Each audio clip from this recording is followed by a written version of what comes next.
Oiê! Gente, tudo bem com vocês? Eu espero que sim. Eu vou falar de um assunto hoje que vai explicar muita coisa e vai explicar muita coisa para muita gente. Várias pessoas que acompanham o canal há algum tempo sabem que eu sofro antecipadamente como se eu fosse uma criança. Toda vez que eu tenho que ir para Barretos, toda vez que eu tenho que viajar, eu sofro, eu choro, gente, eu sofro muito. Ontem eu não gravei vídeo porque o meu olho tava tão inchado que ele tava fechado. Porque eu passei o dia inteiro chorando, bateu assim aquela deprê, sabe, gente? E aí eu olhava para as gatas, eu chorava, eu olhava pro meu marido, eu chorava, eu passei chorando. E ele não entende, sabe, gente? Ele fala, mas se você tá aqui, se você tá com a gente, mas por que você tá chorando? Você tá aqui, você não tá longe. Eu cuido bem das gatas, eu isso, eu aquilo. E eu não consigo explicar, sabe, gente? Eu não conseguia explicar pra ele isso de uma maneira científica. Até porque eu não sabia. Eu imaginava que era por causa dos meus transtornos de pânico, sabem, gente? Sabem? E há uma fobia que eu sabia que eu tinha, que eu já tinha sido diagnosticada há muito tempo atrás, que é uma fobia que chama agorafobia, que é aquela coisa assim, chegar num lugar que tem um monte de gente. Pra mim, parecem que é, sabe, eu entrando numa cova cheia de leão. Meu coração dispara, eu tenho que estar segurando forte na mão, é muito difícil eu fazer isso sozinha, é bem complexo isso, sabe, gente? E se eu tenho que enfrentar isso sozinha, eu passo por um processo, um turbilhão de emoções, um turbilhão de coisas antes, como se fosse todo um expurgo assim psicológico para que eu consiga enfrentar essas coisas. E aí, porque eu fiquei chorando ontem, eu falei assim, isso tem que ter uma explicação científica, isso tem que ter uma lógica científica por detrás de tudo isso, porque eu sei que eu não sou a única pessoa que não quer sair de casa. Eu não gosto de sair de casa, gente. A minha casa é o lugar que eu me sinto segura. E quando eu saio de casa, o que acontece? Eu preciso ali me sentir segura num círculo para que eu consiga conversar, me expressar, manifestar, sabe, assim? E isso em todos os lugares. Sempre fez de mim uma pessoa a mais reservada, a antipática, a chata que não quer se misturar. Para algumas pessoas, tá, gente? Não são para todas, porque eu tenho grandes amigas por longos anos, 30, 40 anos, sabe? Que eu tenho amigos. Inclusive hoje, a minha amiga da Bélgica, que a gente tem 40 anos de amizade, mais ou menos, ela me ligou e eu tava no momento que eu precisava sair, e o meu marido ia me levar, eu acabei não conseguindo conversar com ela. Mas amanhã, se ela estiver assistindo esse vídeo, já que amanhã eu vou te ligar, tá? Então, fui eu pesquisar.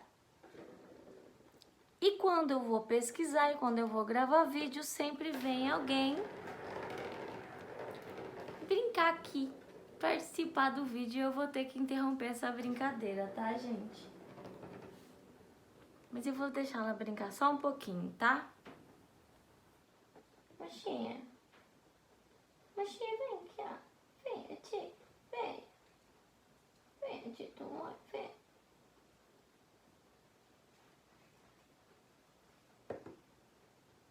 Vou ter que colocar uma coisa aqui para impedir. Pois bem, alguns de vocês já ouviram falar de Sigmund Freud, que é o pai da psicanálise, certo? Ele era um médico, neurologista, psiquiatra e é considerado o pai da psicanálise. Pois bem, o que Freud fez?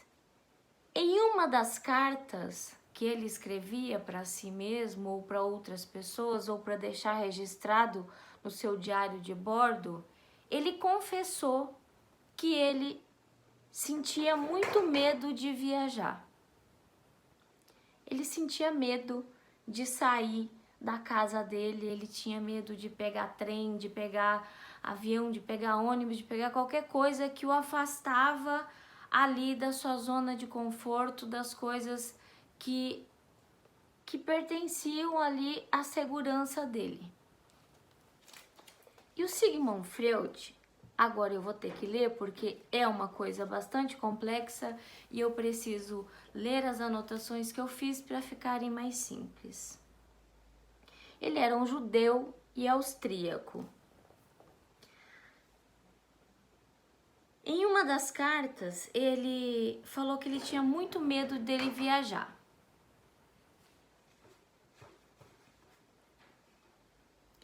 E ele chamou essa ansiedade de Heimangst.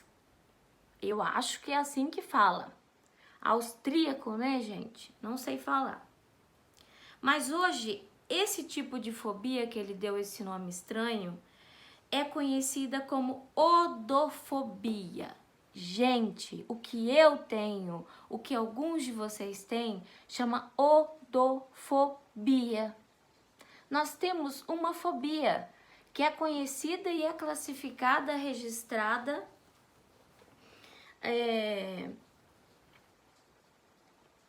e definida como uma condição associada a transtorno de ansiedade generalizada, que alguns conhecem como TAG. A gente tem uma amiga aqui no canal que tem um canal que fala sobre TAG.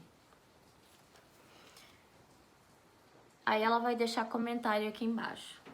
Isso tudo gera um medo de ficar longe de casa, da cidade e de tudo que a gente conhece. Medo de que algo possa acontecer com a gente enquanto a gente está longe de casa, por exemplo. Eu fico preocupada em acontecer alguma coisa com a gata, em cair o avião, no ônibus bater de frente com uma carreta. E se eu estiver andando de carro, eu tenho que tomar calmante porque é pior ainda, porque eu já sofri acidente de carro mais de uma vez. Essas cicatrizes que eu tenho aqui e aqui foram do acidente de carro que eu sofri quando a minha mãe saiu da estrada, caiu numa ladeira e eu saí pela frente do carro, bati isso daqui no retrovisor. Acho que eu saí pela frente do carro, não me lembro muito bem. Depois, eu sofri um outro acidente de carro, onde a gente estava voltando da escola da minha filha e tinha um daqueles coletor de entulho. O tempo tava osco-fusco, o trem era laranja, da cor do pôr do sol, e o meu ex-marido, ele entrou com tudo e eu tava sem cinto e eu fui com isso tudo aqui na minha cabeça e arrebentei o vidro do carro. Depois eu sofri um outro acidente de carro, que foi um capotamento. O carro capotou 6 vezes, eu já contei essa história aqui, que é onde eu tava indo trabalhar numa outra cidade e aqui tem muita motinha do Paraguai. Eu morava aqui em 2010, tinha muita motinha do Paraguai e tava saindo um senhor com 2 criancinhas sem capacete de uma estrada vicinal de terra e entrou na frente do carro. Para desviar deles, o carro capotou 6 vezes e eu tô aqui por um milagre. Beleza, voltando aí à nossa odofobia. Alguns sintomas que esse estresse causa, né? Tontura, suor e taquicardia, que é aquela coisa que o teu coração dispara e volta, dispara e volta. A odofobia ou medo de viajar afeta muito a vida de quem sofre. Por quê, gente? Porque você não consegue explicar isso para quem não sofre. Quem não sofre disso não te entende. Porque a gente relaciona viagem a coisas boas, a coisas lindas, a conhecer lugares diferentes, a se aventurar, a conhecer uma culinária diferente, a conhecer lugares exóticos, museus e coisas, sabe, que nos engrandece. E aí você explicar isso para uma pessoa que não tem é dificílimo e causa muito sofrimento em quem tem esse transtorno e essa fobia, gente. Cada um lida com ela de uma maneira diferente. Algumas pessoas enfrentam, algumas pessoas sentem determinadas coisas, não são todos os sintomas que as pessoas todas sentem. Há diferenças porque somos diferentes enquanto seres, não é verdade? Únicos em criação. A ansiedade vivida nessas situações, ela pode ser muito limitante. Por quê? Porque as fobias, gente, são algo estranho para quem não sofre. E aí você passa aquela impressão. É estranha, é esquisita, é antipática, é isso, é aquilo, é cheia de mimimi, é medrosa, é não sei o que e é tudo. Trata-se de fobia classificada no Manual de Diagnósticos e Estatísticas de Transtornos Mentais. É um medo irracional e paralisante, capaz de limitar os aspectos sociais, pessoais e profissionais da vida das pessoas que sofrem com elas. Com diferentes fobias, tá, gente? E pessoas que sofrem dessa odofobia de diferentes formas também. E uma coisa interessante é que as fobias afetam 1 a cada 23 pessoas. Isso de acordo com estudos científicos. Afeta, gente, me afeta de uma maneira assim. Antes de sair eu choro. Muito. Eu não consigo organizar minha mala. Eu não sei se eu levo calcinha demais, se eu levo roupa demais, se eu levo isso demais. Depois eu tiro tudo da mala, depois eu coloco tudo da mala de novo. Depois eu acabo levando muito mais roupa do que eu preciso, muito menos roupa do que eu preciso. Sabem? Me afeta de uma maneira limitante. Quando eu chego na pousada, gente, eu tento acordar e sair de um jeito que eu tenha que estar sozinha, porque eu tô focada em ir pro hospital. E porque se eu tiver que fazer outra coisa que não seja isso que eu preciso fazer, vai ser alguma coisa que vai acarretar em outra coisa, sabe? Em um ataque de pânico, por exemplo. É muito comum eu não tomar café da manhã na pousada. Eu levanto tomar café da manhã quando a minha filha, quando a minha irmã me acordam pra ir tomar café da manhã, porque senão eu não vou, porque eu acho que ali dentro daquele quarto eu tô segura de leões lá fora, de coisas que eu desconheço, de sombras, de monstros, de coisas que me levam até essa fobia. Existem alguns sinais emocionais mais comuns. Medo de pegar qualquer meio de transporte que o afaste de sua casa. Sentir que algo ruim vai acontecer durante a viagem, que é o que eu falei. Eu tenho medo de acidente de carro, eu tenho medo que o ônibus caia numa ribanceira, eu tenho medo que alguém entre na contramão, eu tenho medo. Tenho medo que o avião caia também, tenho medo, nunca andei de trem, mas se eu andasse eu também ia ter medo que o trem escarrilhasse. Angústia com a ideia de deixar tudo o que é seguro. O que é seguro para mim? Minha casa. Minha casa é segura para mim. A partir do momento que eu entro dentro dela. Gente, para vocês terem uma ideia, mesmo antes de eu ter gatas, as minhas janelas sempre foram fechadas. Vergonha de contar aos outros o que você sente. Não dá pra você chegar e falar assim, olha,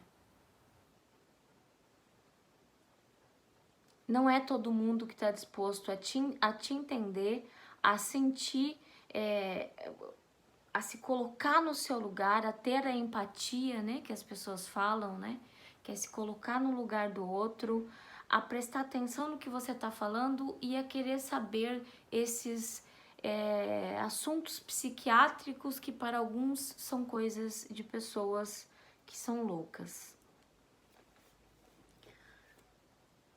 Sintomas cognitivos. Dificuldade de organizar tudo o que viajar envolve. Eu não consigo nem... Eu peço pra Camila perceber e fazer, por exemplo, check-in pra mim. O meu marido fala, que horário que você vai sair mesmo? Eu falo, não sei. Não sei. Pelo amor de Deus, vê pra mim horário de ônibus. Eu não consigo ver o horário do ônibus, gente. Se eu vejo, eu esqueço. Sabe, assim? Você imagina milhares de situações negativas diferentes. Dificuldade de pensar em outras coisas nos dias ou semanas anteriores à viagem. Eu fico focada na viagem.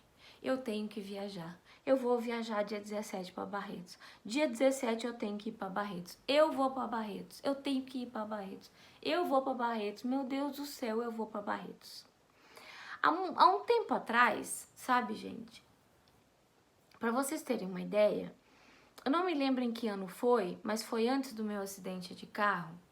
Nós nos reunimos em família, toda a nossa família, minha família, e a gente comprou um pacote para ir para uma praia lá em Ponta Porã, oh meu Deus, no Paraná, que ficava perto de um lugar que chama Pontal de não sei o que. Era uma praia que ficava entre Xangri-Lá e entre um outro lugar. Era uma praia bem barata, praia de Ipanema, eu não lembro o nome desse lugar. Os 3 primeiros dias que eu cheguei nesse lugar, eu não fui pra praia. Eu fiquei no quarto. Eu saí à noite, quando tava todo mundo, eu ia, voltava. Era a coisa mais estranha do mundo. Eu fui pra praia, eu devo ter entrado na água 2 vezes. Muito estranho, um comportamento, não quero, né? Não quero. Ali eu tava trancada dentro de um lugar e as pessoas estavam na praia, curtindo o dia inteiro na praia. Eu saía à noite nas feirinhas porque eu tava acompanhada ali de um círculo que me transmitia confiança. Dificuldade de pensar em outras coisas, né? Já falei. Confusão e bloqueio mental. Sabe quando te dá um pane? Pois é, eu tenho esses pane. Eu tenho um pane assim, por exemplo, aquele dia que eu me confundi não, eu tive um pane, gente. Eu tava indo, andando, de repente, Zaira Marlisa, portão 23, eu tava com pane, assim, eu continuei andando, eu continuei correndo e eu fui por instinto. Outra coisa, a minha mala. É minha mala, a minha mochila é minha mochila. Aquilo é coisa de minha segurança. Quiseram despachar minha mala porque tinha um monte de gente bonitinho que colocou aquelas mochilinhas que dava pra você colocar embaixo dos pés, sabe? Tava cheio daquelas mochilas nos compartimentos que pra ir coisa maior. Então, por exemplo, você coloca ali embaixo do pé no avião, você não vai ficar espichado, obviamente, mas você vai pensar no próximo, né? Vou colocar a mala no compartimento de mala, a mochilinha, as bolsas de mão, vou deixar no compartimento de baixo. Pois é, quiseram despachar minha mala depois que eu tava dentro do avião. Jamais. Eu grudei na minha mala e falei, não, minha mala não, minha mala não, minha mochila não, minha mala não, minha mochila não, minha mala não, minha mochila não.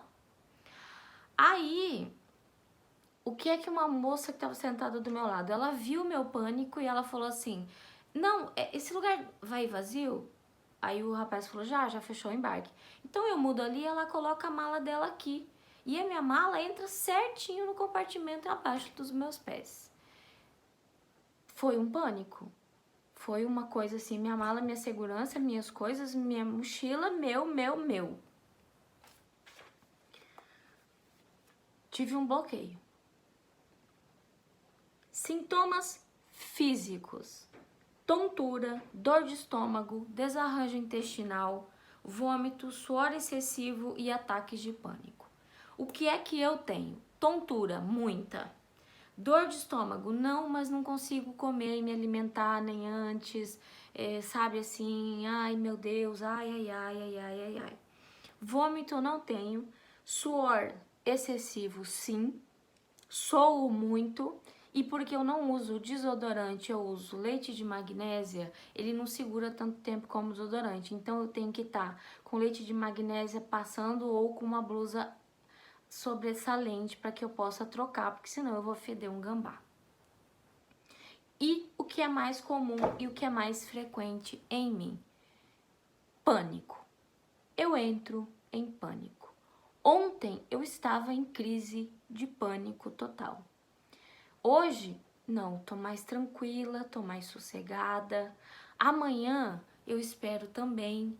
E mais dia 17 eu vou entrar num pânico desde a madrugada até o momento que eu subir no avião e que eu ver que não tem como eu saltar lá de cima, sabe? E parar embaixo da minha casa ou parar dentro da minha casa. Consegui, gente, explicar para vocês o que é essa odofobia? Vamos lá, que eu quero repetir de novo. Odofobia. Se você sofre disso, ou se você conhece alguém que sofre disso, se compadeça, sabe? Entenda. Tente não pegar e cobrar da pessoa que enfrente esses medos se você não é um psicanalista, se você não é um terapeuta. Mas compreenda, dê apoio, sabe? Fale que as tuas coisas na sua casa vai ficar segura, seus animais vão ficar seguros, que vai dar tudo certo, que você vai voltar. Se você sofre disso, eu quero que você receba meu abraço sincero de quem tem isso. Eu te entendo. Eu sei o que você passa quando você tem que sair da sua casa. Eu sei o que você passa. E para quem nunca tinha escutado falar, nós existimos. E nós somos não só dessa fobia, dessa odofobia. Nós somos 1 a cada 23 pessoas que tem uma fobia no mundo inteiro. Seja de elevador, seja de rato, de aranha, de diversas coisas. A compreensão é o melhor remédio para nós, sabe? E a empatia também. E agora eu encerro esse vídeo com um grande beijo no fundo do coração e vamos que vamos.